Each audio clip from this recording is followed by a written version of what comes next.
अध्याय 3। जब सोहमवीर ब्लैक सी से निकला तो स्टॉर्म कैसल के बाहर रहने वाले शॉय कबीला व्यस्त हो गए। उन्हें उस कुलपिता का स्वागत करना था जो 5 साल में पहली बार अपनी यात्रा से वापस आ रहा था। शाही अनुरोधों पर काम कर रहे लोगों को छोड़कर प्रत्येक शॉय ध्वज वाहक को स्टॉर्म कैसल में इकट्ठा होना चाहिए। ब्लैक पैंथर रोजा शॉय का आदेश एक नारे की तरह दुनिया भर में फैल गया। वर्मोंट साम्राज्य, अकिन साम्राज्य, झान साम्राज्य, कुरानो साम्राज्य आदि में काम करने वाले कबीले के ध्वज वाहक तुरंत स्टॉर्म कैसल में इकट्ठा हो गए। क्या हो रहा है? हमारे सबसे छोटे भाई का चयन अनुष्ठान वर्षों पहले समाप्त हो गया, तो पिता स्टॉर्म कैसल क्यों आ रहे हैं? शॉय का तीसरा बेटा रैना शॉय महाद्वीप के उत्तरी क्षेत्र से लौटा था, जहां उसने राक्षसों को मार डाला था। क्या स्टॉर्म कैसल में तैनात अभिभावक शूरवीरों ने कुछ बताया? सोहमवीर का चौथा बेटा विनायक शॉय, उसे कुरानो साम्राज्य के एक बड़े व्यक्ति द्वारा कमीशन किए गए अपने हत्या के कार्य को रोकना पड़ा ताकि वह वापस आ सके। उसके ग्राहक निश्चित रूप से नाखुश होंगे, लेकिन उसके पास कोई और विकल्प नहीं था। दुर्भाग्य से उसके लिए शॉय कबीला अपने एजेंटों को उनके सम्मान का जवाब देने के लिए चल रहे मिशनों को बंद करने के लिए मुआवजा नहीं देगा। बिल्कुल कुछ नहीं, ऐसा लगता है कि यह एक गोपनीय मामला है। खैर, मुझे आश्चर्य नहीं है, यहाँ तक कि पिता भी व्यक्तिगत रूप से आ रहे हैं। सोहमवीर की तीसरी बेटी मैरी शॉय, वो दक्षिणी क्षेत्र में शक्तिशाली योद्धाओं के साथ द्वंद्व युद्ध कर रही थी और उन्हें हरा रही थी। और इस तरह सोहमवीर के 7 बच्चे कुल मिलाकर 200 से अधिक शूरवीरों और सहायकों के साथ, जो उनकी सहायता कर रहे थे, स्टॉर्म कैसल में इकट्ठा हुए। इतने सदस्यों के साथ वे केवल 30 मिनट में एक औसत शहर और एक ही दिन में एक औसत देश को नष्ट कर सकते थे। जब ये खबर फैली कि सोहमवीर ने चलना शुरू कर दिया है, तो शासक वर्ग के भीतर विभिन्न अफवाहें फैलने लगीं। सोहमवीर क्यों चल रहा है? क्या उसने यह नहीं कहा था कि वो अगले 10 वर्षों तक ब्लैक सी नहीं छोड़ेगा? क्या शॉय अंततः दुनिया पर हावी होने की योजना बना रहे हैं? क्या सिंह कबीले ने इस पर कोई प्रतिक्रिया दिखाई? दुनिया का एकमात्र उत्पत्ति योद्धा शॉय। इन नामों का लहर प्रभाव बहुत बड़ा था। शॉय कबीले बच्चे और कबीले के अभिभावक शूरवीर स्टॉर्म कैसल की ओर जाने वाली सीढ़ियों के दोनों ओर 2 पंक्तियों में खड़े थे। भारी बारिश के तूफान में सभी की आंखों में गंभीरता थी। वे सभी दृढ़ दिखाई दे रहे थे, जैसे कि वे युद्ध में जाने वाले हों। कुलपिता को नमस्कार, कुलपिता को नमस्कार। जैसे ही सोहमवीर स्टॉर्म कैसल के प्रवेश द्वार पर पहुंचा, उन्होंने एक साथ अपनी तलवारें हवा में उठाईं। उनकी गूंजती आवाजों से पर्वत शिखर हिल गया, मानो हर जगह भूस्खलन हो रहा हो। थोड़ा सा सिर हिलाकर सोहमवीर सीढ़ियां चढ़ने लगा। पिता का मूड अजीब है। क्या कोई अत्यंत महत्वपूर्ण घटना होने वाली है? शॉय बच्चों ने बिना किसी शब्द के अपने विचारों को साझा करते हुए एक दूसरे को देखा। जैसे ही सोहमवीर उनके पास से गुजरा, वे गंभीर भावों के साथ धीरे धीरे उसके कदमों का अनुसरण करने लगे। अभिभावक शूरवीर पीछे रहे और स्टॉर्म कैसल के द्वारों की रक्षा की। हालांकि उनमें से किसी को भी सच्चाई का पता नहीं था। सोहमवीर के स्टॉर्म कैसल आने का कारण केवल अपने सबसे छोटे बच्चे को देखना था।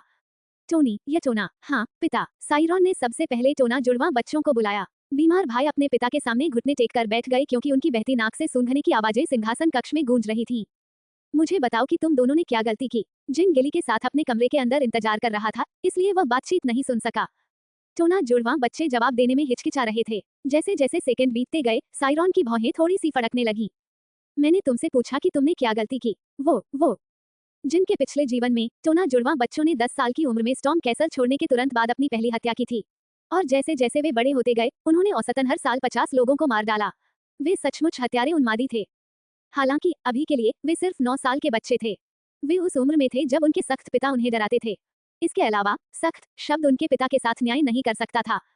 इतना ही नहीं, उनके पिता ने उनकी गलती पूछी थी। उन्हें उनके छोटे भाई ने पीटा था। अगर उन्हें किसी बात या किसी पर दोष लगाना था, तो वह जिन था। जुड़वा बच्चे ये भूल गए थे कि उन्होंने पहले अपने भाई को कैसे परेशान किया था।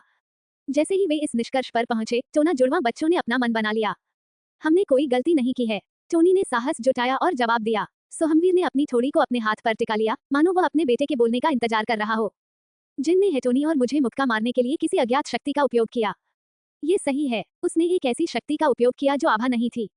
हेटोना ने अपने वाक्य के दूसरे भाग पर जोर देते हुए हस्तक्षेप किया। एक शक्ति जो आभा नहीं थी। इस दुनिया में जब आभा नहीं होने वाली शक्ति की बात आती है तो केवल एक ही जवाब हो सकता है, जादू। अगर 7 साल के जिन ने उन्हें हराने के लिए आभा का इस्तेमाल किया होता, तो दूसरों ने उसकी तारीफ की होती। हालांकि अगर यह जादू होता तो ये पूरी तरह से अलग मामला होता। शॉय रक्त वाले बच्चे द्वारा जादू का उपयोग करना निंदा थी। इसलिए टोना जुड़वा बच्चे ये बताने की कोशिश कर रहे थे कि जिन ने उन्हें हराने के लिए जादू का इस्तेमाल किया था। मेरे बेटों, एक कोमल स्वर गूंजा। हाँ, पिता। जुड़वा बच्चों ने उत्साह से जवाब दिया, जैसे कि वे अपराधी थे जिन्होंने फायदा उठाने के लिए एक खामी पाई थी। यह महसूस करते हुए कि उनके पिता की आवाज कोमल थी, उन्होंने माना कि उनके पास जीत हासिल करने का मौका है। हालांकि सोहमवीर ने टोना जुड़वा बच्चों के बहाने को पूरी तरह से नजरअंदाज कर दिया और एक मधुर आवाज में बोला, मैं तुम दोनों को एक सलाह दूंगा जिसे तुम्हें अपने दिलों में अंकित कर लेना चाहिए। यदि तुम इस तरह व्यवहार करते रहे, तो तुम शॉय कबीले के भीतर कभी जीवित नहीं रह पाओगे। हाँ, हमें माफ कर दीजिए पिता। मेरे लिए जिन को बुलाओ। गलियारे में चलते हुए जिन ने उन टोना जुड़वा बच्चों के बारे में सोचा जो उसे लेने आए थे। वे पूरी तरह से सिकुड़ गए थे और दहने के करीब दिख रहे थे, मानो वे किसी जानवर के पिंजरे में गिर गए हों और मुश्किल से अपनी जान बचाकर भागे हों। जब भी मैं अपने पिछले जीवन में पिता से मिलता था तो मैं भी ऐसा ही भाव रखता था।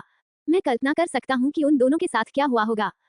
जिन ने जुड़वा बच्चों और सोहमवीर के बीच की बातचीत नहीं सुनी थी, लेकिन उसे पता था कि क्या चर्चा हुई होगी। पिता ने शायद उनसे एक सवाल पूछा था और जुड़वा बच्चे उन्हें संतोषजनक जवाब नहीं दे पाए। खैर, ये समझ में आता है क्योंकि वे अभी भी बच्चे हैं। साइरॉन अपने बच्चों को इसी तरह शिक्षित करता था। नहीं, इसे शिक्षा के रूप में भी योग्य नहीं ठहराया जा सकता था। 13 बच्चे होने के बावजूद सोहमवीर ने कभी भी किसी बच्चे का पालन पोषण स्वयं नहीं किया। शॉय कबीले के भीतर बच्चों का पालन पोषण करने वाले लोग दाई थे। सोहमवीर और रोजा ने केवल अपने बच्चों का अवलोकन किया। उन्होंने देखा कि उनके बच्चे कैसे बड़े हुए और यह निर्धारित करने की कोशिश की कि उनमें से कौन अपने पिता के बाद कबीले का नेतृत्व करने के लिए सबसे योग्य था।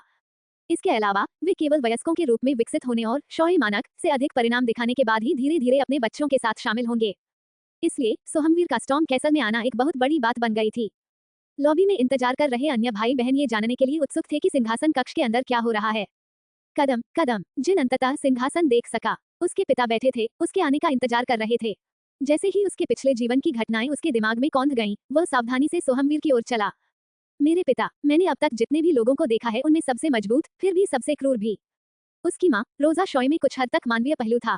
जब जिन को कबीले से बाहर निकाल दिया गया तो ये खबर दुनिया भर में फैल गई कि उसने 2 दिनों तक कुछ भी खाने से इनकार कर दिया था। फिर भी उसने कुछ दिनों के बाद जिन नामक अस्तित्व को अपने दिल से पूरी तरह से मिटा दिया। हालांकि सोहमवीर अलग था। उसमें अभी भी कुछ मानवीय पहलू थे, जैसे कि जब उसे गुस्सा आता था तो उसकी भौहें फड़कना या जब उसे कुछ मनोरंजक लगता था तो थोड़ा मुस्कुराना।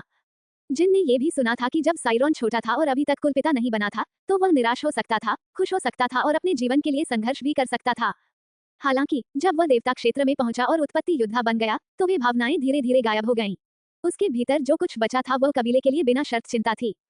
यह एक मजेदार कहानी है। हालांकि वह देवता क्षेत्र में पहुंच गया है, फिर भी वह कबीले की रक्षा कर रहा है क्योंकि सबसे बड़े भाई ने अभी तक पदभार नहीं संभाला है। जिन अपने दांत इतनी जोर से पीस रहा था कि वह उन्हें पीसने की आवाज सुन सकता था। जब तक उसे कबीले से बाहर नहीं निकाला गया तब तक उसने कबीले में एक दयनीय जीवन जिया था। जब वे एक ही डिनर टेबल पर खाते थे तब भी कबीले के अन्य सदस्य उसके साथ हवा जैसा व्यवहार करते थे। हालांकि वह इस तरह से अभिनय करना जारी नहीं रख सकता था। साइरॉन निश्चित रूप से इसे नोटिस करेगा। कोई तरीका नहीं है कि वह अपने सबसे छोटे बेटे को अपने दांत पीसते हुए नहीं समझेगा जैसे ही वह उसे देखेगा। वह मेरा पिता हो सकता है, लेकिन मैं ये सुनिश्चित करूंगा कि वह इस जीवन में मुझ पर नजर न डाले। जिन सोहमवीर सामने घुटने टेक कर बैठ गया क्योंकि उसने खुद से यह वादा किया था और उसे नमस्कार किया। कुलपिता को नमस्कार। वह कबीले के उन वयस्कों की तरह व्यवहार कर रहा था जो बहुत पहले स्टॉर्म कैसल से चले गए थे। वह साइरॉन का स्वागत अपने सबसे छोटे बेटे के रूप में नहीं, बल्कि कबीले के सदस्य के रूप में कर रहा था। सोहमवीर ने संतुष्टि से सिर हिलाया और अपने बेटे से बात की।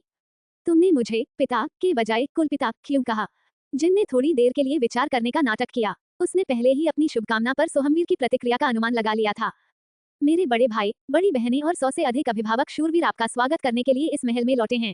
इसलिए मैंने अनुमान लगाया कि कुलपिता का महल का दौरा एक औपचारिक दौरा था। सोहमवीर की आंखें चौड़ी हो गईं। उत्कृष्ट। जिन ने अपने पिता के विस्मयादिबोधक का जवाब नहीं दिया और कृतज्ञता दिखाने के लिए थोड़ा सा अपना सिर झुकाया। हालांकि 7 साल के बच्चे के लिए इतने प्रभावशाली शिष्टाचार दिखाना अकल्पनीय था, लेकिन सोहमवीर को किसी बात का संदेह नहीं हुआ। उसने केवल यह माना कि गिली ने जिन को ठीक से शिक्षित किया था और उसके बेटे की तीक्ष्ण अंतर्दृष्टि थी, ठीक उसी तरह जैसे उसने अनुष्ठान के दौरान हरिसा तलवार चयन किया था। हालांकि जिन एक वास्तविक 7 साल का बच्चा नहीं था, उसके पिछले जीवन से एक वयस्क का दिमाग था। सोहमवीर उस तथ्य से अनजान था। देवता क्षेत्र में पहुंचने के बावजूद अपने बेटे को खाली निगाहों से देखते हुए साइरॉन ने एक बार फिर बात की। अभी अभी मैंने तुम्हारे भाइयों से पूछा कि उन्होंने क्या गलती की थी। वे मेरे सवाल का जवाब नहीं दे पाए। हाँ कुलपिता, हालांकि मुझे लगता है कि मुझे तुमसे वही सवाल पूछने की कोशिश करनी चाहिए। तो टोनी और हेटोनी ने क्या गलती की? एक बार फिर जिन ने खुद से सोचने का नाटक किया। उसने कुछ हद तक इस दिशा में विकसित हो रही बातचीत का अनुमान लगाया था।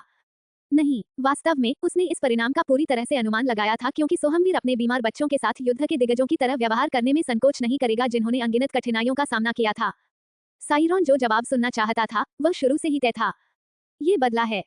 सोहमवीर की चौड़ी आंखें आश्चर्य से चमक उठीं। कुछ सेकंड के लिए चुपचाप बैठे रहने के बाद जिनने अपने पिछले जवाब को समझाया। मेरे भाइयों को मुझसे बदला लेने की कोशिश करनी चाहिए थी। एक शॉय को हमेशा दूसरे के प्रति अपने बकाया चुकाने चाहिए, चाहे वह एहसान हो या द्वेष। शांति छा गई। जिन को यकीन था कि उसके पिता की प्रतिक्रिया की यह कमी संतुष्टि का पर्याय थी। हालांकि उसे अब सोहमवीर किसी भी संदेह को दूर करने के लिए बचकाना रवैया दिखाना था। उसने चिंतित नजरों से अपना सिर थोड़ा ऊपर उठाया और अपने पिता से पूछा, क्या मेरा जवाब गलत था? नहीं, इसके विपरीत, ये बेहद संतोषजनक था। धन्यवाद, कुलपिता। अपने बेटे के शब्दों पर सोहमवीर ने अपनी आंखों में उदासी के संकेत दिखाए। तुम अभी के लिए मुझे पिता कह सकते हो। हमारे कबीले के सदस्य मेरा स्वागत करने के लिए इस महल में इकट्ठा हुए होंगे, लेकिन मेरा यहाँ आना पूरी तरह से व्यक्तिगत कारणों से है। हाँ, पिता। सोहमवीर ने अपने बेटे को देखते हुए हल्की मुस्कान दी। पलक झपकते ही उसके चेहरे से संतोष के सभी संकेत गायब हो गए। जैसे ही उसका अलग और उदासीन भाव लौटा, सोहमवीर ने अपने बेटे से एक और सवाल पूछा। ये कौन सी विशेष शक्ति है जिसका उपयोग तुमने अपने भाइयों को हराने के लिए किया था?